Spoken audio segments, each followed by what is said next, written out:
The best way of observing prayer at night, as taught by the Holy Prophet ﷺ, is to observe tahajjud individually at home. It is narrated that the Prophet ﷺ took a room made of date palm leaves and mats in the mosque. Allah's Messenger prayed in it for a few nights, till the people gathered. Then on the fourth night, the people did not hear his voice and they thought that he had slept. So some of them started humming that he might come outside. The Prophet ﷺ then said that you continued doing what I saw you doing till I was afraid that this might be enjoined on you. And if it were enjoined on you, then you would not continue performing it. Therefore, O people, perform your prayers at your homes. For the best prayer of a person is what is performed at his home, except the compulsory prayers. This is in Sahih Bukhari. During the time of Hazrat Umar radiallahu anhu, people began finding it difficult to observe tahajjud individually at home. So he had the practice of tarawih started for such people as a replacement for tahajjud, not as a supplement for tahajjud.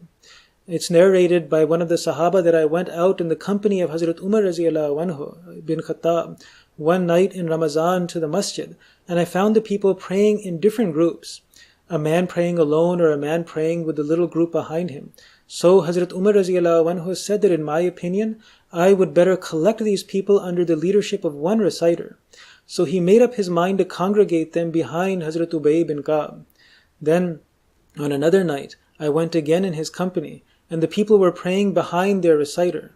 On that, Hazrat Umar radiallahu anhu remarked that what an excellent bid'ah this is, that what an excellent innovation in religion this is, but the prayer of tahajjud which they do not perform, but sleep at its time, is better than the one as in the tarawih that they are offering.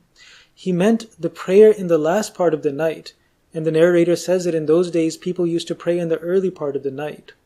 Now ordinarily an innovation, a bid'ah, is a bad thing. The Holy Prophet ﷺ said that the worst practice is the introduction of a new practice in Islam, of new practices in Islam. And every bid'ah, every innovation is misguidance. However, the reason tarawih is an excellent innovation, a ni'mal bid'ah, is that it does not add anything to tahajjud. It is different, it is just a different form of tahajjud. Hazrat Khalifatul Masih Arabi rahimahullah explained that it is like tayammum done in place of wuzu in the absence of water. Now, if someone observed tayammum, and then he finds water, then he should observe wuzu as well. If someone observed tarawih and then he happens to wake up early, then he should definitely observe tahajjud as well. Huzur said that tarawih was started in the time of Hazrat Umar radiallahu anhu, so that those who cannot get up for tahajjud can have their voluntary worship done and they listen to the Quran from a reciter. But those who can get up for tahajjud, they should also read tahajjud. So tarawih is primarily for those who are weak in tahajjud.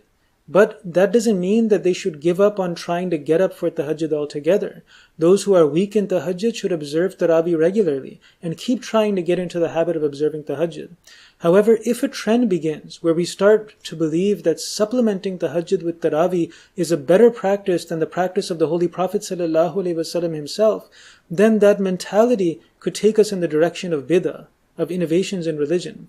Hazrat Muslim Maud radiallahu anhu said that Qiyam Ramadan, which people call tarawih, is not any separate prayer. It is the same tahajjud that righteous Muslims observe year-round. Tarawih and tahajjud are one thing. To observe both while thinking they are two separate worships is incorrect. So if someone, as an example, if someone has water, then it is not more righteous for him to observe both tayammum and wuzu. Similarly, if someone wakes up regularly for tahajjud, then it is not more righteous for him to observe tarawih along with tahajjud. The most righteous practice is to observe only tahajjud individually. This was the regular practice of the Holy Prophet ﷺ, of the promised Messiah ﷺ, of the Khulafa Rashidin and Khulafa Ahmadiyya. And this is the regular practice of our present Khalifa. They are the best model for us. If someone observes both tarawih and tahajjud, then we should not try to stop him because we don't know what his intention is. The promised Messiah ﷺ narrates that once someone was observing salat at the wrong time, and someone asked Hazrat Ali radiallahu anhu why he did not stop him. Hazrat Ali radiallahu anhu said that I do not wish to come under this verse of the Holy Quran where Allah Almighty says that have you not seen him who forbids a servant of ours when he prays.